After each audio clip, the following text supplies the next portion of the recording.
Bonjour tout le monde, c'est Joseph. Alors je suis de retour pour une nouvelle vidéo après les 10 objets à vendre.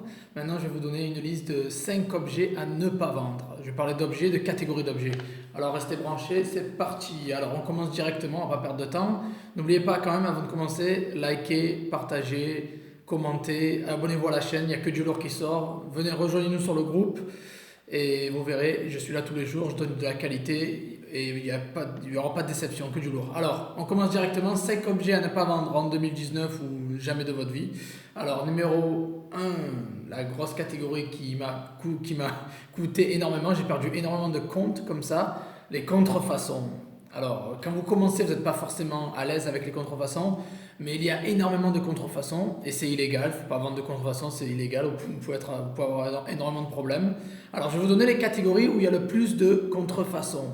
Alors, j'ai remarqué, je vous donne les catégories au fur et à mesure. Les jouets, les sacs, que ce soit des sacs à dos, des sacs à main pour femmes et tout, des vêtements, les bijoux, le maquillage et les produits électroniques. C'est-à-dire, ça peut être par exemple, vous savez, les AirPods machin, là, les Apple machin, là, les écouteurs Apple, ça doit coûter, je crois, 150 euros. Il y a des gens qui le vendent à 40 euros. Ben, si c'est trop beau, c'est que c'est faux. Donc, je vous conseille pas de le vendre. C'est un punchline. Si c'est trop beau, c'est que c'est faux. Punchline.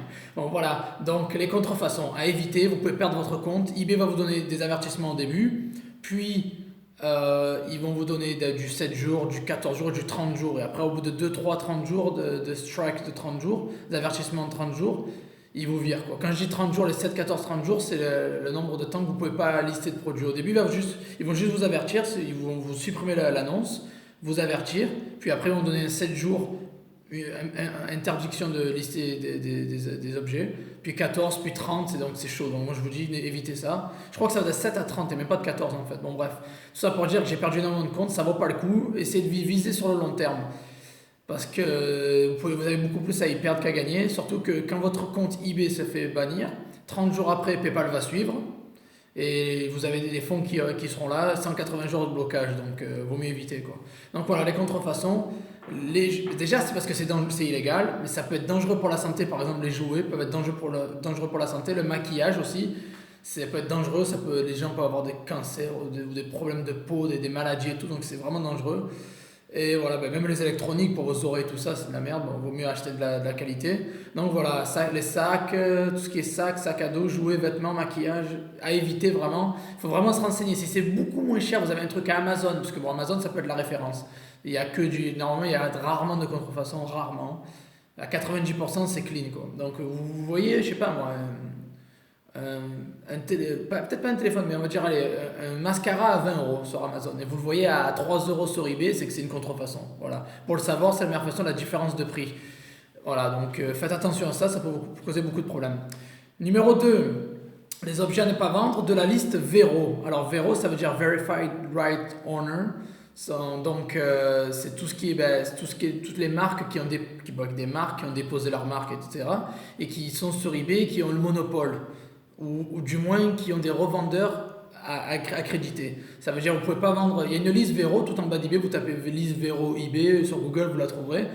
C'est pas mal de marques qui veulent, comme Apple par exemple, c'est le meilleur exemple, qui vendent leurs produits avec des revendeurs. Ils peuvent le vendre eux-mêmes ou avec des revendeurs, mais souvent ça avec des revendeurs.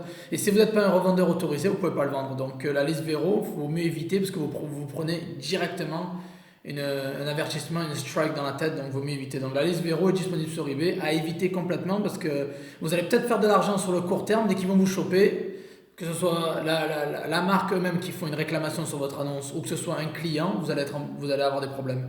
Donc évitez tout ce qui est sur la liste Vero.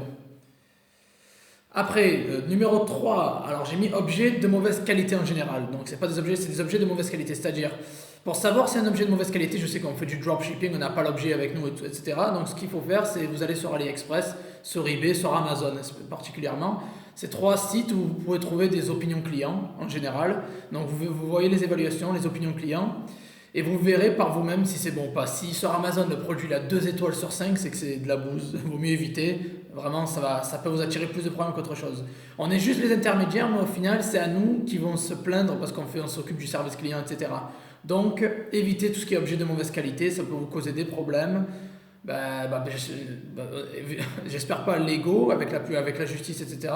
Mais du moins, il peut avoir des problèmes. Ça peut être quelque chose qui explose à la maison, de mauvaise qualité. Ça peut être un enfant qui s'étouffe sur un jouet, j'en sais rien. Ça peut être super dangereux. Donc évitez les jouets de mauvaise qualité parce que ça peut vous attirer plus de problèmes qu'autre chose. Même si ça fait de l'argent, si ça rapporte plus de plaintes que ce que ça fait d'argent, c'est que c'est pas bon.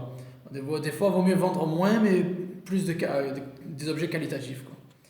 Après, donc un petit conseil au passage, faites attention aux vendeurs avec des évaluations et un profil assez bas. Alors, mon petit conseil sur ça, c'est les vendeurs entre 0 et 50 évaluations. Faut se méfier qu'ils viennent d'Europe parce que si c'est chinois, en fait, c'est des vendeurs, il y a écrit, quand vous cliquez sur leur profil, il y a écrit basé en Chine. Ils ont été enregistrés en Chine, c'est des vendeurs chinois. Vous pouvez leur faire confiance en général parce que les Chinois ils ont vraiment le stock, ils sont là-bas, ils sont en Chine, il y a tous les trucs là-bas donc quand ils lisent quelque chose en général ils ont le stock.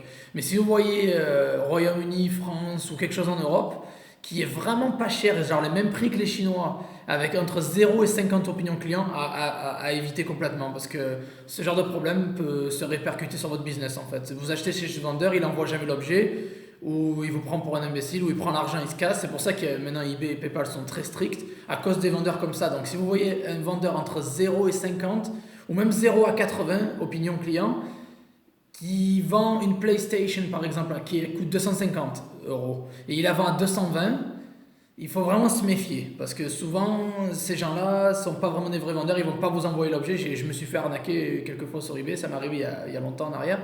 Mais ça arrive, donc faites attention, il y a beaucoup d'arnaqueurs sur eBay de vendeurs qui arnaquent. Donc s'ils ont les mêmes prix, s'ils sont basés en Europe et qu'ils ont les mêmes prix que les Chinois, c'est un mauvais signe. Alors donc à éviter, je vous le conseille. Et donc entre 0 et 50 évaluations, il vaut mieux faire attention. S'ils ne sont pas basés en Chine, c'est sûrement, ils vous enverront jamais l'objet, ils vont prendre l'argent et se casser, quoi. Voilà. Après, donc, la quatrième catégorie, tout ce qui est vêtements ou chaussures qui viennent de Chine. Alors pourquoi je dis ça? Parce que j'ai énormément de fournisseurs chinois qui font un carton, qui vendent bien, qui ont des objets de qualité, ils me rendent tous les jours des services de malades, mais ils ont 96-97% d'évaluation. Je me dis pourquoi ils ont un profil aussi bas? Parce que bon, moi j'ai 100%, j'ai eu du 99,1, 2, 3, j'ai 99 minimum sur tous mes comptes, et ils ont 96-97, des fois 95 même. Je suis là, mais il y a quand même un problème, et je me dis que c'est pas possible. Et en fait, je me rends compte quand je visite leur boutique, c'est qu'ils vendent souvent du textile en fait, c'est-à-dire des vêtements, des chaussures, quelque chose, des sous-vêtements. Et vu que ça vient de Chine, les tailles sont vraiment différentes là-bas, c'est souvent plus petit, plus grand, il y a toujours des problèmes où la qualité est vraiment merde. Il y a vraiment de posts, des mimes sur internet, vous verrez que ce que vous commandez, ce que vous voyez sur internet et ce que vous recevez à la maison, ça n'a rien à voir. Donc tout ce qui est vêtements, textiles, chaussures, tout ça, à éviter de Chine, c'est mon expérience. Après, sauf si vous avez déjà commandé pour vous-même, vous avez déjà utilisé pour vous-même et vous avez l'expérience, donc et vous savez que c'est un bon service, faites-le dans ce cas-là. Mais si vous n'avez jamais testé, évitez tout ce qui est textile, vêtements, chaussures à partir de Chine parce que ça va vous poser plus de problèmes qu'autre chose. Déjà en Europe, avec des fournisseurs européens, il y a les gens qui se plaignent et qui veulent renvoyer l'objet, etc. Blablabla. Alors imaginez avec la Chine. Je ne vous conseille pas du tout. Ça, c'est mon conseil à éviter. Évitez de vendre ça. C'est mon conseil. Sauf si vous avez déjà testé vous-même et que vous avez vraiment eu un bon retour ou que vous savez que c'est de la qualité, quoi. Voilà. Après, bon, j'ai quelques notes sur eBay fournit leur propre liste des objets interdits à vendre sur leur site. J'en ai relevé quelques-uns parce que je trouvais que c'était intéressant, parce que ça m'a un peu surpris pour certains et d'autres moins. Mais je vais vous donner quand même une petite liste là, vite fait de vraiment ce qu'il faut éviter de vendre sur eBay. Alors le tabac, c'est régulé par le gouvernement, donc le tabac, c'est interdit sur eBay. Bon, les drogues, on s'en doutait un petit peu. Les médicaments, les décodeurs, les feux d'artifice, les cosmétiques d'occasion. Bon, je sais pas, on sait jamais. S'il y en a qui voulaient revendre votre maquillage ou quoi, on sait jamais. C'est interdit, les cosmétiques d'occasion. Les animaux, le matériel destiné à ouvrir les serrures. Donc bon, il y a toujours des gens qui, même si c'est votre métier à essayer d'ouvrir les serrures etc., c'est interdit sur eBay. Donc petit dédicace à Zoreille, je sais que tu trouves toujours les listings comme ça, les listings foireux comme ça. Voilà, et équipement de surveillance, donc ça peut être des appareils, des caméras exprès c'est interdit apparemment, donc j'en ai déjà vendu par le passé, donc ça me surprend. Équipement de surveillance et des machines à affranchir. Donc voilà, donc ça m'a surpris en fait, c'est vraiment des trucs à pas vendre sur eBay apparemment. J'étais même moins surpris sur certains parce que bon, les équipements de surveillance, les machines à affranchir, Je pensais que on pouvait les vendre, quoi. Même les les décodeurs, bon, peut-être, ouais. Voilà. Donc après, bon, bien sûr, il y a la pornographie, les drogues, les armes à feu. Ça vaut mieux éviter. Tout ce qui est les contenus illégaux, piratés, tout ça, vaut mieux éviter à fond la caisse parce que ça va vous poser beaucoup plus de problèmes qu'autre chose et c'est pas ce qu'on veut en fait. Voilà. Après, j'ai deux petits conseils à vous donner. Donc, faites attention, c'est pas à complètement oublier, mais les objets fragiles. Alors, les objets fragiles, il peut y avoir beaucoup d'arnaqueurs, des gens qui le reçoivent à la maison, qui sont ils ont peut-être, je sais pas, vous vendez, on va dire, un verre. Et le verre, il a un verre cassé à la maison le même. Mais il achète chez vous, et il vous dit, ben voilà, regardez, j'ai reçu le verre cassé alors qu'il n'est pas cassé. Donc ça peut être vraiment, surtout quand vous commencez, ça peut vous apporter beaucoup de problèmes, vous pouvez perdre beaucoup d'argent, parce que vous avez envoyé l'objet à la personne, et ça arrivait cassé, ou pas, bon après, vous pouvez bien l'emballer, etc., ou votre fournisseur aussi, mais on n'est jamais à l'abri des gens qui veulent arnaquer, etc. Donc les objets fragiles, je vous recommande pas forcément de faire ça, surtout au début. Après, si vous avez un compte assez établi, pourquoi pas, mais les objets fragiles, vaut mieux éviter parce que ça peut vous apporter des problèmes. Il faut faire vraiment attention parce que vous pouvez recevoir beaucoup de plaintes. Un autre point, une autre catégorie d'articles à faire attention, c'est la nourriture. Alors ça, c'est pas interdit, mais il faut faire super attention parce qu'il faut bien lister les ingrédients, les allergies, tout ce qui est les éléments qui peuvent apporter des allergies. Les clients peuvent avoir une intoxication alimentaire si ça n'a pas été gardé sous de bonnes conditions. Donc vraiment, je vous déconseille de faire ça, surtout au début, tout ce qui est nourriture, etc. Il faut vraiment faire attention. Il faut vraiment lister les ingrédients. Il y a beaucoup de normes au niveau nourriture, etc. Et peut-être qu'au début, à éviter ce genre de choses, ça peut vous attirer plus de problèmes qu'autre chose. Donc voilà, surtout niveau allergie, s'il y a des intoxications, le client peut vous poursuivre, etc. Il vaut mieux éviter ce genre de choses. Surtout au début, il y a d'autres choses à vendre, donc évitez ce genre de choses. Voilà. Et la dernière catégorie que je vous conseille, c'est le petit bonus. C'est pour ça que je vous dis de regarder jusqu'à la fin. Les produits digitaux. Il y a énormément de gens qui me demandent est-ce qu'on peut vendre des documents, je sais pas, des formations, des licences de je sais pas quoi, des jeux vidéo, plein de trucs, des produits digitaux en général que vous n'avez pas besoin de livrer physiquement, vous pouvez l'envoyer par email par exemple.